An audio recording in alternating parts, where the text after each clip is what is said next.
Non, ça marche vachement bien. Et en fait, il y a un trou dans votre pierre. Exactement. C'est pour ça que cette pierre-là, on l'appelle la tuyère. Il y a un trou et il y a de mon soufflet, une petite gaine en cuir qui va jusqu'au trou. D'accord. C'est vous qui avez foré le trou. Exactement. C'est pas bien difficile parce que si vous voulez voir comment on peut forer justement, il y a à côté des perceuses. Des perceuses, ancêtres de la perceuse On a moderne. vu, on a vu. Et bah, avec ce même système, on peut forer de la pierre sans se prendre. C'est pour le barbecue. C'est juste une question de temps. Pour le barbecue. Parfait pour le barbecue. Parfait comme disait mon père. Mais après, c'est tout rouge. Ah bah oui, C'est normal, c'est le moteur. c'est pour ça que tu peux le changer de forme. Ceci est une forge gallo-romaine. C'est une forge simple de déambulation. Là vous avez une tuyère simple en pierre, peut-être en bois, peut-être en terre.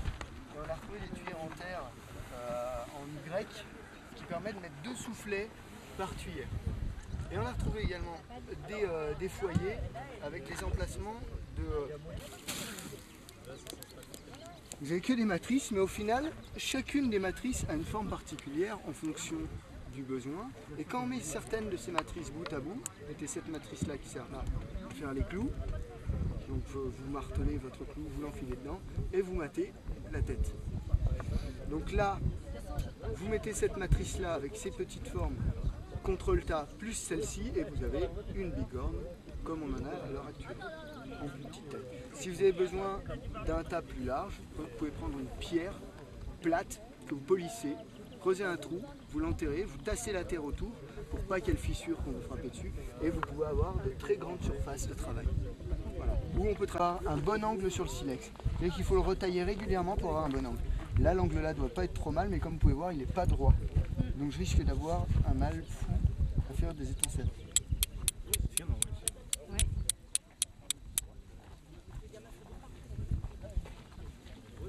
Et voilà. Et là, ça sent, ça fume. On a trop ça. Et comme un abruti, j'ai oublié de le découper avant. Parce que ça, quand ça commence à brûler, ça s'arrête plus. C'est quoi comme motif? C'est de l'amadou. Alors l'amadou... Bon bah, c'est pas grave, je vais vous montrer avec ça. Vous pouvez voir que ça continue à brûler, tranquillement. Donc on a tout notre temps pour allumer un feu avec ça. Ça s'appelle Un étau. un étau. Alors pareil, il y a un système très simple, comme le système de tour à bois, il fallait y penser. C'est le système de coin. Système de coin, hein, c'est ça. Qui viennent coincer la pièce à l'intérieur de 2 autres morceaux. Alors ça, on peut le reculer selon l'épaisseur de la pièce.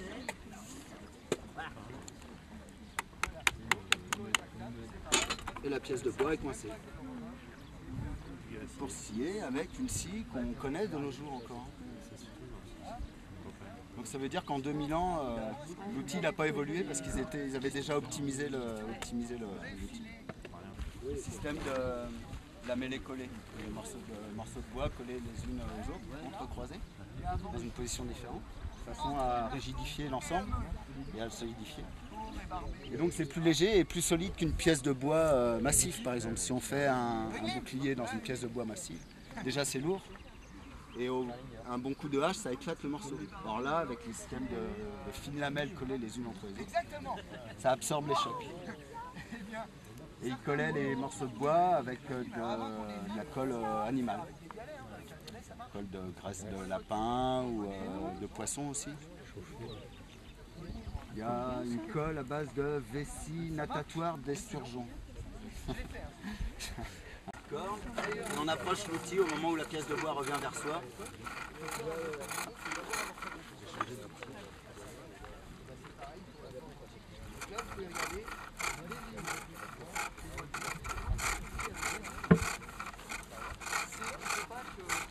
Bon, avec un bon outil et puis un bon coup de main.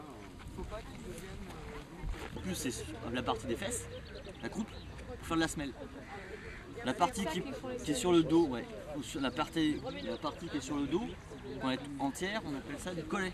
C'est pour faire les ceintures. Sur les flancs, pour ça, Monsieur Vuitton utilise ça pour faire les angles et les poignets.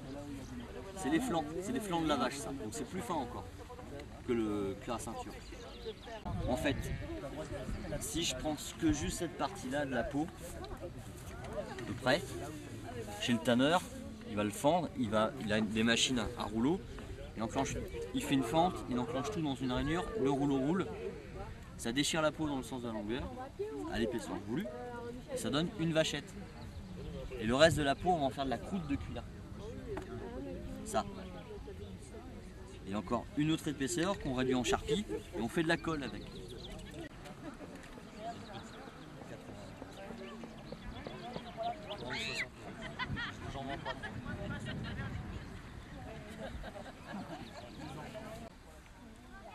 Donc le mouvement il doit être bien droit, c'est-à-dire il doit faire ça. Alors là, je vais pas comme ça. Ça tient bien. S'il tient bien. Il faut le maintenir. Donc en gros, le mouvement c'est ça. Bien droit. D'accord? Et les doigts servent à tenir la pêche Dès que tu tires, faut et aussi à empêcher qu'elle sorte. Parce que si tu la tiens pas en poussant un peu en arrière, ça fait ça. D'accord?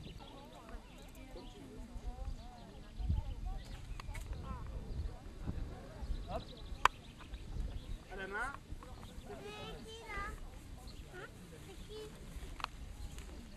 Voilà, pas mal. Tu me viens. Alors attends, Restez là, les enfants. Hein. Fabio, tu restes là, je vais voir ce que je vais. ferme ta main complètement dessus.